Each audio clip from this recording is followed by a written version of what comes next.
The morning light was soft, almost kind, the kind that used to make me believe everything would be fine. But that day, even the sun felt cold. I woke up to silence. Not the peaceful kind, the heavy kind that fills every corner when something is missing. Daniel's shoes were gone from beside the door. His jacket, the one I'd folded neatly last night, was missing too. At first, I thought maybe he left early for work. But then I saw the note. Just one folded page on the counter, beside the half-empty coffee mug. My hands trembled as I opened it. The words were short, practical, cruel in their simplicity. I need time. Don't wait for me. That was all. No apology. No explanation. The sound of the clock suddenly became louder, ticking like it was mocking me. I kept staring at the note, as if more words might appear if I waited long enough. But nothing changed. Only the silence did. It grew heavier. People say heartbreak is loud, tears, shouting, anger. Mine wasn't. It was quiet. Too quiet. I remember walking to the window, watching the street below. The world kept moving, cars passing, children laughing, life pretending nothing had happened. That's when it hit me, the world doesn't stop when your heart breaks. It just forgets to notice. And in that moment, I realized, the woman I used to be was gone. Forever. The night after Daniel left, I didn't sleep. I just watched the ceiling, tracing faint shadows that looked like cracks in my life. Every sound felt louder, the ticking clock, the hum of the fridge, even the wind brushing against the window. The house had never been this quiet. Or maybe, I had just never listened before. I tried making coffee in the morning, like always. But the smell turned my stomach. His mug was still on the counter, a dark ring of yesterday's coffee inside it. I couldn't bring myself to wash it. It felt like erasing proof that we ever shared mornings. My phone kept lighting up. Calls from friends. Messages from coworkers. I stared at the screen, watching each name disappear. I didn't want to explain what I couldn't understand myself. Grief has a strange way of wrapping around you, not loud, not sharp. Just heavy. Like a blanket you can't push off. By evening, I sat by the window again. The sky was turning orange, the kind Daniel used to call our color. I almost whispered his name, but the air swallowed it before it could escape my lips. That night, silence didn't feel empty anymore. It felt like company, painful but familiar. So I kept it close. Because silence, at least, didn't walk away. The third day felt heavier than the first. The air in the house had changed, still but tense, like it was waiting for me to speak. I didn't. I couldn't. The phone buzzed with messages I didn't open. Friends asking where Daniel was. My mother leaving long voice notes filled with advice I wasn't ready to hear. By afternoon, I finally stepped outside. The world looked too bright, almost cruel. Mrs. Turner from next door smiled as if nothing had happened. Rough patch, she said softly. Men get confused sometimes. He'll come around. I nodded, pretending her words didn't sting. Rough patch, that's what they called the wreckage of my marriage. Later, at the grocery store, I heard two women whispering near the milk aisle. My name, his name, the word trouble. I kept walking, but their laughter followed me. That night, I sat on the couch with the same untouched cup of coffee. It had gone cold hours ago, but I didn't throw it away. It felt like proof that time had passed, and I was still here, waiting for something that wasn't coming back. Denial has a quiet voice. It tells you to hold on, even when you know it's over. So I waited. For his call. For an apology. For anything that could make sense of the silence. But all I got was the sound of my own breathing, and the faint hum of the refrigerator, the music of a life paused halfway between love and loss. They said it was just a phase. They were wrong. Days slipped into weeks, though I couldn't tell them apart anymore. Morning, evening, they all looked the same through half-closed curtains. I stopped checking my phone. The messages had slowed anyway. People move on quickly when your sadness becomes inconvenient. At work, they treated me gently, like I might break if someone said the wrong word. My boss offered me time off. I said I was fine. I wasn't. One afternoon, I caught my reflection in the office window. Pale, tired eyes staring back, a woman I didn't know. For a second, I wanted to look away. But I couldn't. Because she looked like someone waiting for permission to breathe again. When I returned home that night, the house greeted me with its usual silence. The clock still ticked, the fridge still hummed, and the air still felt too heavy to move. I sat at the kitchen table and stared at Daniel's untouched plate on the top shelf. I used to save it, believing he might walk in any moment. But that night, I realized the world hadn't stopped for me, only I had. Outside, laughter from the neighbors drifted through the open window. Children playing, someone calling for dinner, life continuing.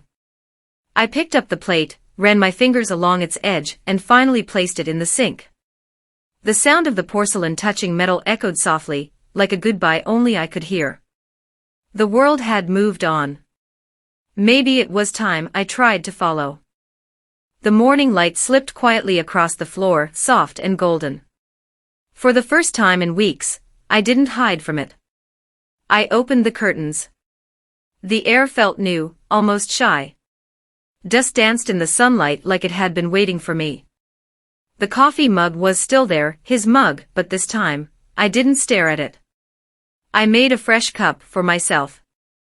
No extra spoon of sugar, no second mug beside mine. Just one. It tasted bitter. But real. I watered the plant near the window, the one that had almost died. Its leaves hung low, but a small green tip had appeared. I touched it gently, smiling without meaning to. Somehow, that little sprout felt like a secret between us, two things learning to live again. When I stepped outside, the street was buzzing, cars, laughter, footsteps. It used to sound cruel. Now, it just sounded alive. A neighbor waved from across the road. I waved back. The gesture surprised me. It wasn't happiness, not yet, but it was something lighter than pain. Inside, I folded away Daniel's jacket. Not in anger, not in grief. Just quietly. For the first time since he left, I didn't wait for the door to open. I didn't listen for footsteps or check my phone. That morning, the silence didn't own me. I did. It happened on a Thursday. I was walking back from the grocery store, holding a paper bag with nothing special inside, just bread, milk, and the smallest piece of peace I'd managed to find that week. Halfway down the street, I heard them. Two familiar voices, light and careless. Women I once called friends. She looks fine now, one said, half laughing. Maybe it was just for attention, the other replied. Their words hung in the air like smoke, invisible but impossible to breathe through. I didn't turn around. I just kept walking, pretending I hadn't heard. But the truth is, I heard every word. They echoed louder than any silence Daniel ever left behind. It's strange how people fear what they don't understand. Grief makes them uncomfortable, so they turn it into gossip. Pain doesn't fit neatly into small talk. That night, I sat by the window again, same view, same clock, same hum of the fridge. But something inside me had shifted. Their laughter didn't break me, it burned something open. I realized I had been waiting for others to understand my pain, to validate it. But maybe healing wasn't about being understood. Maybe it was about finally letting go of the need to be. I looked at the street below, the lights flickering, people passing by. The world was still laughing. But for the first time, I didn't care. The next morning, I woke up before the alarm. No reason. No noise. Just a feeling, small but alive. The house was still the same, the quiet hum, the clock's slow heartbeat, the faint smell of coffee grounds. But something in me had shifted. I didn't reach for the phone. I didn't stare at the door. I just breathed deeply, like I hadn't in months. I opened the window wide this time. The air was cold, fresh, and a little wild. Outside, the world moved like it always had, but today, I didn't feel left behind. My eyes landed on the old notebook sitting under a pile of unopened mail. Daniel once called it my little hobby. He used to laugh whenever I said I wanted to write one day. I pulled it out, brushed off the dust, and opened to a blank page. The pen felt heavy at first. My fingers trembled. Then the words began to come, slow, uneven, but mine. I didn't write about him. I wrote about me. About the silence, the ache, the small green leaf that refused to die by the window. About the way grief teaches you to listen, really listen, to your own heartbeat. By the time I stopped, the page was full. And for the first time, so was I. People think strength is loud. But mine started quietly, with ink, a breath, and the spark they couldn't see. That evening, I stood before the mirror for the first time in months. Not to check the tired lines beneath my eyes, or the gray in my hair, but to see myself. Really see. There was a woman staring back at me who had survived storms no one even noticed. A woman who had loved deeply, lost painfully, and yet somehow, was still standing. I smiled at her. A small, shaky smile, but real. Then I walked to the cupboard and pulled out the small box of letters Daniel had left behind. For weeks they'd been locked away, unopened, untouchable. I had been afraid of what they'd make me feel. Tonight, I wasn't afraid. One by one, I read them. Not with bitterness, not with longing, just understanding. Each word felt like a goodbye I'd already said. When I was done, I placed the letters in the fireplace. The flames rose softly, dancing like old memories finding peace. I whispered thank you for the lessons. For the love. And for leaving. And then, with a steady hand, I closed the fireplace door. That night I wrote again, this time, not about loss but about freedom. About learning that healing isn't about forgetting someone else. It's about remembering yourself. And as the ink dried on the page, I knew. This was the day I finally chose me. The next morning felt different. The air wasn't softer, the world wasn't kinder, but I was lighter. For months, I had moved through my days like a shadow, repeating the same quiet routines. But that morning, when I made my coffee, I noticed how sunlight touched the cup, golden, gentle, and for the first time, I felt grateful to still be here to see it. I opened my laptop and stared at a blank document. The same one I had closed again and again, afraid I had nothing left to say. But now, words came, not about heartbreak, not about loneliness, but about rediscovery. About how silence can be loud when you finally listen to your own heart. About how losing someone can sometimes mean finding your truth. Hours passed without me realizing. When I looked up, the page was full. And then, something even braver, I clicked send. An old friend had once told me about an online writing contest, and I had laughed, saying, that's for people who still believe in themselves. Maybe I finally did. Later that day, I took a walk to the bookstore Daniel and I used to visit. The owner smiled, surprised to see me again. I haven't seen you in so long, he said. I was learning how to come back, I replied. As I left, I caught my reflection in the shop's glass window, calm, steady, whole. And for the first time, I realized, healing doesn't arrive with fireworks. It arrives quietly. In the moment you stop surviving and start living again. It was Sunday morning, the kind that used to ache with memories. But this time, it didn't. I walked to the same park Daniel and I once visited, carrying my notebook instead of his hand.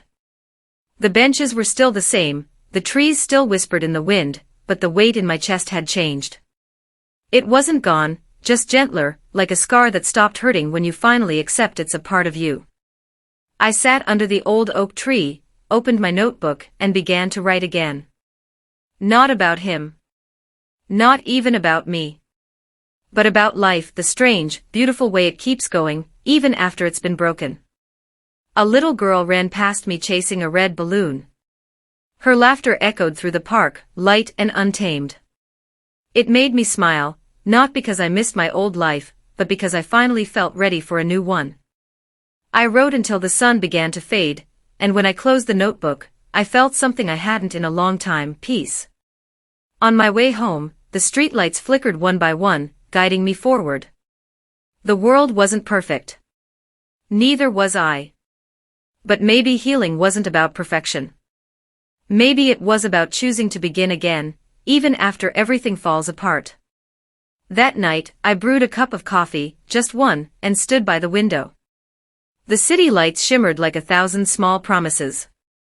I took a deep breath and whispered softly into the quiet, "I'm okay." And this time, I truly was. A week later, I received an email. The subject line read, "Congratulations, your story has been selected." For a long moment, I just stared at the screen, unsure if I'd read it right. My heart didn't race like it used to, it simply softened. The kind of softness that comes after too much breaking. The contest I had sent my story to, the one I almost deleted, had chosen it for publication. They called it a quiet kind of courage. I smiled because that's exactly what it was. That evening, I went to a small cafe downtown, the one Daniel and I always passed but never entered. This time, I walked in. The place smelled of cinnamon and old books. A man at the counter smiled and asked, "Table for one?" I nodded. And for the first time, it didn't feel lonely. I took out my notebook, flipping to a clean page. The chatter around me blended into a gentle hum, not noise but life. I began to write again, not to escape my pain this time, but to honor the woman who had survived it. Halfway through my coffee, a voice interrupted softly. "Excuse me, are you the one who wrote 'The World Doesn't Stop'?" I looked up. A stranger, kind eyes, worn notebook in his hand. He smiled nervously. "Your story, it helped me," he said. "More than you know."